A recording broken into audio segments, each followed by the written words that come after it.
So ini dia Realme 15 Pro 5G yang terbaru, sebuah mid-range yang cukup powerful daripada Realme yang baru je masuk dalam pasaran Malaysia tau. Tak silap aku macam baru je Realme Malaysia perkenalkan 14 Pro untuk market kita kan. Dan tiba-tiba tak sampai 6 bulan ada pula model baru iaitu Realme 15 Pro. Tapi aku nampak yang kali ni memang banyak positif upgrade yang Realme letak dalam phone ni. Dari segi rekaan dia memang berbeza, performance lebih mantap sebab gunakan chipset mid-range yang terbaru. Dan kali ni juga setup kamera dia ada pelbagai improvement yang very positif. In fact, kali ni memang Realme gelarkan yang 15 Pro ni sebagai AI party phone. Sebab kali ni memang banyak gila features AI yang best-best untuk korang explore sendiri pada latest mid-range diorang ni. Dan aku nak share segalanya yang korang perlu tahu, okay?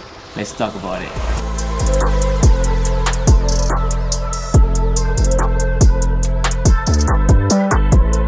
First kali pasal kamera, dan one significant upgrade yang aku nampak pada model kali ni adalah pada dia punya lens. So kalau sebelum ni untuk 14 Pro memang tak ada lens ultra wide, but now Realme dah letakkan lens ultra wide pada Realme 15 Pro terbaru ni. Secara tak langsung kali ni ada dual camera setup iaitu 50 megapixel kamera utama dan juga ada 50 megapixel ultra wide. Even untuk selfie kamera pun digunakan sensor yang lebih kurang sama iaitu 50 megapixel juga. By default memang ada pilihan focal length dari 0.6x sampailah 2x yang korang boleh pilih, dan aku boleh maksimum zoom sampai 20 kali. Aku dah cuba ambil banyak sampel gambar dengan kamera smartphone ni dan bagi aku hasil gambar dia agak decent untuk semi mid-range. Personally aku rasa yang dia punya gambar tu still boleh balancekan dari segi pencahayaan, tak terlalu gelap sangat dan juga tidaklah terlalu cerah sangat. Dan dekat kamera di kali ni memang Realme letakkan smart scenes yang korang boleh akses dekat sini, macam ada party, stage, silhouette dan juga fireworks. Actually features ni memang optimize untuk korang shoot waktu low light dan juga improve dari segi skin tone tu sendiri. Siap ada special UI bila korang masuk dalam party mode ni tau. In fact dalam mode dia juga siap boleh pilih lighting effect sama ada macam bentuk heart ataupun starburst. Dalam masa sama boleh juga personalize shape mana yang korang suka, dan satu lagi features AI yang boleh gunakan dengan party mode ni adalah AI Magic Glow 2.0.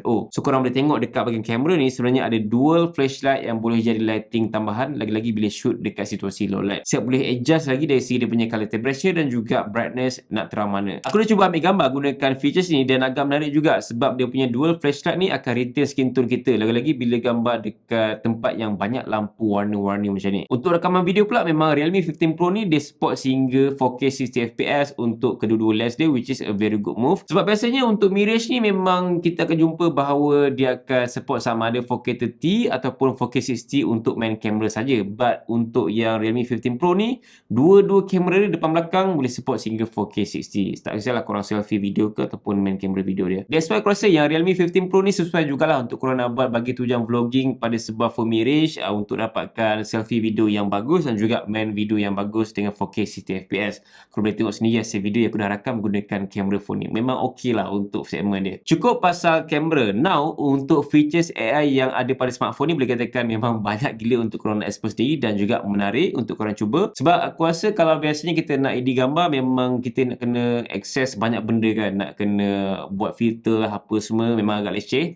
But untuk Realme 15 Pro ni memang very easy. Sebabnya smartphone ni dah memang ada features AI edit genie yang boleh edit gambar dengan cara tulis komen ataupun korang just command cakap je apa yang korang nak, dia akan editkan. So memang very easy gila kot features ni. Kalau korang rasa macam malas nak tulis, korang just cakap je korang nak apa dekat gambar tu. Misalnya macam korang command dia tak apa-apa ke dekat depan korang, just boleh cakap saja. Korang tak perlu fasih bahasa English pun tak apa, just cakap saja dalam bahasa Melayu pun dia support juga dan dia akan faham. Contohnya macam dekat gambar ni, aku nak tambah aksesori dekat baju ni, just sebut je arahan macam biasa, tunggu beberapa saat dan akan dapat hasil dia. Bagi aku memang not bad jugalah sebab nampak agak natural dari segi lighting dengan aksesori yang kita dah tambah tu. Aku rasa ini memang cara baru untuk kita nak edit gambar dengan lagi mudah pada smartphone, lagi untuk phone Realme ni sendiri kan. Sebab maybe ada yang anggap features ni macam lebih kepada gimmick, awal-awal je seronok kan. Tapi aku enjoy juga sebenarnya gunakan features ni sebab cara nak guna tu memang lebih mudah, and maybe in future dia akan lebih advance lagi. So pendapat korang macam mana dengan feature ni? Korang rasa macam gimmick ke ataupun betul-betul berguna? Cuba korang komen sikit. Dan selain daripada features AI edit genie, ada juga features AI lain macam AI landscape, AI glare remover dan macam-macam lagi yang boleh bantu untuk capture gambar dengan lebih cantik dan juga tolong editkan untuk kita sendiri. Bukan cuma kamera dan juga features AI je tau yang ada improvement. Untuk rekaan dia pun memang berbeza dengan Realme 14 Pro yang previous model. Lagi-lagi dekat bahagian kamera dia sekarang ni. So shape dia memang lebih ke arah macam flagship diorang, iaitu iaitu GT7 series. Paling dekat lebih kurang macam GT7 Dream Edition tu lah. Dari segi body shape pula, phone ni gunakan konsep rounded dengan quad curve dekat bahagian belakang dan juga dekat bahagian depan. Dan Realme bagi tahu aku yang design belakang ni inspirasi daripada material fabric yang mahal tau. So that's why looks and feels itu memang ala-ala macam kain sutera. Kemudian kalau perasan, shine effect dekat dia punya panel belakang ni memang berubah-ubah tau mengikut sudut cahaya yang korang nampak pada dia punya panel belakang ni. In fact, masa aku pegang smartphone ni pun, aku rasa yang memang nipis and ringan je sebab dia punya berat tu hanyalah 187 gram saja dengan kenipisan 7.8mm. That's why aku rasa yang Realme 15 Pro ni easy to handle dan juga easy to carry lah sebab dia ringan and nipis. So kita rasa lebih yakin untuk nak grip. Dalam masa yang sama, smartphone ni pun siap ada IP rating protection iaitu IP69 dust and water resistant. So kalau nak bawa phone ni menyelam pun tak ada masalah sebab level IP rating dekat 15 Pro ni paling tinggi untuk ketahanan air. Kalau setakat kena air hujan tu memang di relax je lah. Kalau tengok pada bahagian display dia pula, memang kali ni Realme gunakan 4D Curve Plus display dekat 15 Pro ni. So basically display dia ni macam konsep quad curve tapi ada perbezaan sikit. So dia curve dekat bahagian kiri kanan saja tapi dekat bahagian atas bawah ni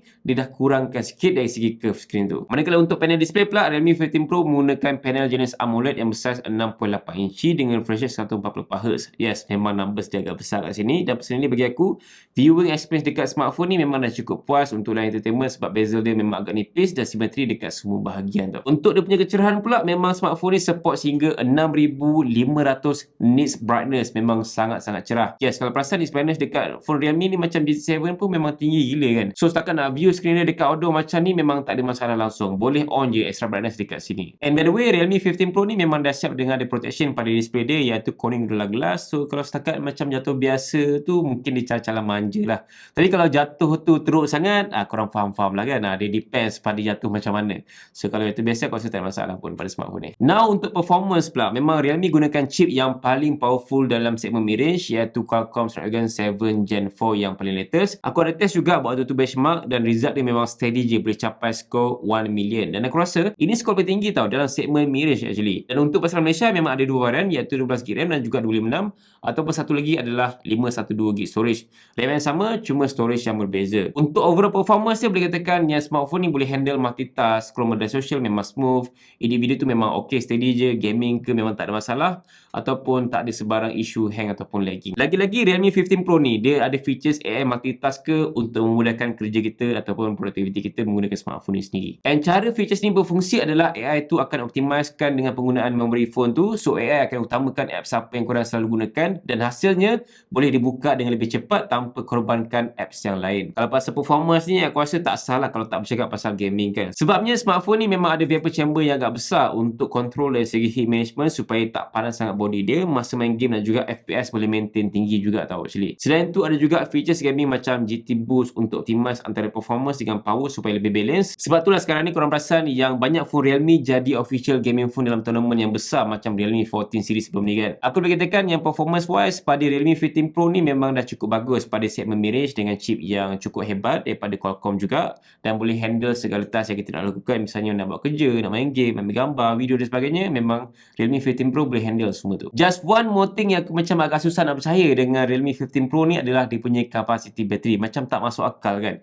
Dia punya design tu dah lah nampak macam nipis, ringan, tapi capacity battery dia memang besar gila kot. Sebabnya Realme boleh sumbat 7000 mAh bateri pada Realme 15 Pro. So aku difahamkan yang digunakan teknologi Titan battery dan still rasa ringan walaupun bateri dia besar tau. Kalau mainkan 190 gram ke bawah saja dia punya berat tu. Kelebihan dia of course lah kita rasa lebih peace of mind untuk gunakan ataupun lenjan smartphone ni seharian sebab bateri dia memang susah gila, liat nak habis. Setakat nak guna daripada pagi sampai malam tu memang steady je bateri phone ni dan kalau habis sekalipun korang just boleh boostkan dengan dia punya fast charging yang support sehingga 80W ultra charge. Sekarang phone mid-range macam ni pun dah boleh dapat bateri yang besar dengan fast charging yang laju kan. So memang beruntung lah kalau korang beli. So persoalannya, berbaloi ke untuk kita dapatkan Realme 15 Pro terbaru ni dengan segala upgrade yang diorang dah bagi? Actually kali ni memang banyak positif improvement yang Realme dah buat pada diorang punya model terbaru ni dengan rekaan yang lebih nampak mewah, performance yang cukup mantap, kamera yang banyak improvement dan juga features AI yang unik. Boleh buat editing melalui voice control saja tanpa korang pegang ataupun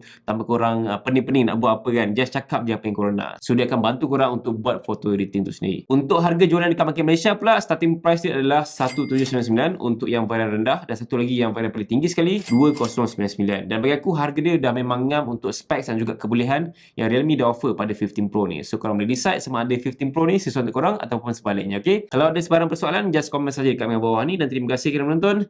Jumpa lagi dalam video Assalamualaikum. Bye. Nice lah dia punya looks belakang tu. Nampak macam phone flagship yang mahal. Tapi ringan and nipis. Nice.